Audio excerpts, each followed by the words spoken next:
اعوذ باللہ من الشیطان الرجیم بسم اللہ الرحمن الرحیم۔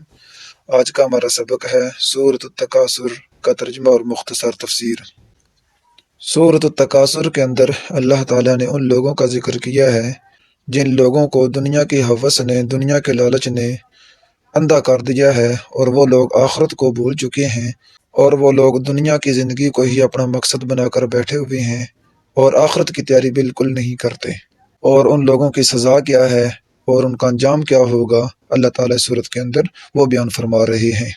بسم اللہ الرحمن الرحیم، شروع اللہ کے نام سے جو بڑا مہربان نہایت رحم کرنے والا ہے۔ الہاکم التکاثر، الہاکو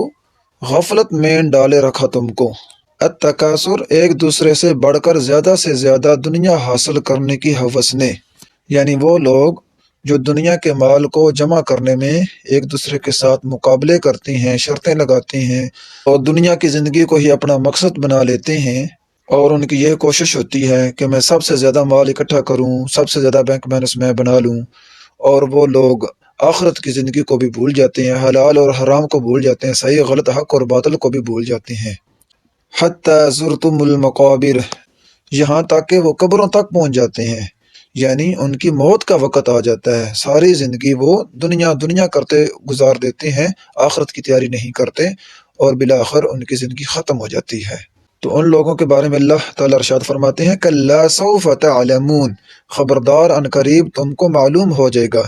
یعنی وہ لوگ جو آخرت کا انکار کرتے تھے، جو دنیا کو ہی حقیقی زندگی سمجھنے لگے تھے اور آخرت کی تیاری نہیں کرتے تھے، ان کے بارے میں اللہ فرماتے ہیں کہ اللہ تعالیٰ ان کو ضرور دکھائے گا، ان کو معلوم ہو جائے گا، پتہ چل جائے گا آخرت کیا ہے۔ ثم کلا سوف تعلمون، پھر سن لو ان قریب تمہیں معلوم ہو جائے گا۔ کلا لو تعلمون علم الیقین، دیکھو لو تعلمون اگر تمہیں معلوم ہوتا علم یقین کے ساتھ، یعنی تم آخرت کو حقیقی علم غالب گمان کے ساتھ، غالب یقین کے ساتھ تم آخرت کو تسلیم کر لیتے تو تمہاری حالت نہ ہوتی کہ تم آخرت کو بھول جاتے اور دنیا کے اندر آپ مگن ہو جاتے۔ دنیا سے محبت اور آخرت کو بھول جانا یہ اس چیز کی دلیل ہے کہ بندے کا آخرت پر یقین بہت کم ہے یا کمزور ہے۔ لَتَرَوُنَّ الْجَحِيمَ، تو جان لو وہ ضرور دیکھیں گے جحیم کو، یعنی جہنم کو ضرور دیکھیں گے۔ ثُمَّ لَتَرَوُنَّهَا عَيْنَ الْيَقِينِ، پھر تم ضرور دیکھو گے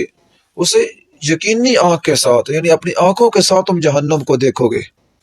وہ لوگ جو دنیا میں بڑی بڑی باتیں کرتے تھے، کہاں ہے تمہارا خدا، کہاں ہے اللہ کا عذاب، کہاں ہے آخرت، کون دوبارہ زندہ کرے گا، جب ان کو جہنم کے شعلے دکھائے جائیں گے تو پھر ان کی آنکھیں کھل جائیں گی، پھر ان کو پتہ چلے گا کہ اللہ کی طاقت کتنی مضبوط اور بڑی طاقت ہے۔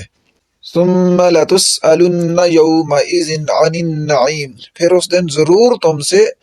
ان نعمتوں کے متعلق سوال کیا جائے گا، یعنی جو دنیا کے اندر اللہ کی نعمتیں ہم استعمال کرتے ہیں، قیامت والے دن ان کے متعلق ہم سے پوچھا جائے گا۔ جو چیز ہم کھاتے ہیں، پیتے ہیں، پہنتے ہیں، اور جتنی بھی چیزیں اللہ تعالیٰ نے ہمیں رزق کے طور پر دی ہوئی ہیں، اللہ تعالیٰ نے ہمیں صحت دی ہوئی ہے، تندرستی دی ہوئی ہے، اللہ تعالیٰ نے ہمیں رزق دیا ہوا ہے، اللہ کی بے شمار نعمتیں ہم استعمال کرتے ہیں۔ حدیث پاک کا مفہوم ہے کہ نبی علیہ الصلوۃ والسلام نے ایک مرتبہ کھجور تناول فرمائی اور اس کے بعد ٹھنڈا پانی پیا، اور اس کے بعد فرمایا کہ قیامت والے دن اس کے متعلق بھی پوچھا جائے گا، یعنی اگر ہم کوئی لقمہ کھاتے ہیں، کوئی کھجور کھاتے ہیں تو یہ بھی قیامت والے دن حساب ہوگا۔ لہٰذا جو لوگ حلال کماتے ہیں، حلال ان کا رزق ہوتا ہے، حلال کا لقمہ کھاتے ہیں تو ان کے لیے تو خوشخبری ہوگی، وہ جنت میں ہوں گے، اور جو حرام کھاتے ہیں اور کسی کا حق چھینتے ہیں، کسی کے مال پر قبضہ کر لیتے ہیں، تو ان کے لیے قیامت والے دن خیر نہیں ہوگی، اور ان کے لیے عظیم ترین عذاب بنا کر رکھا گیا ہے۔ اللہ تعالیٰ سے دعا ہے کہ اللہ تعالیٰ ہم سب کو قرآن و سنت پر عمل کرنے کی اور آخرت کی زیادہ سے زیادہ تیاری کرنے کی توفیق عطا فرمائے۔ صدق اللہ العظیم۔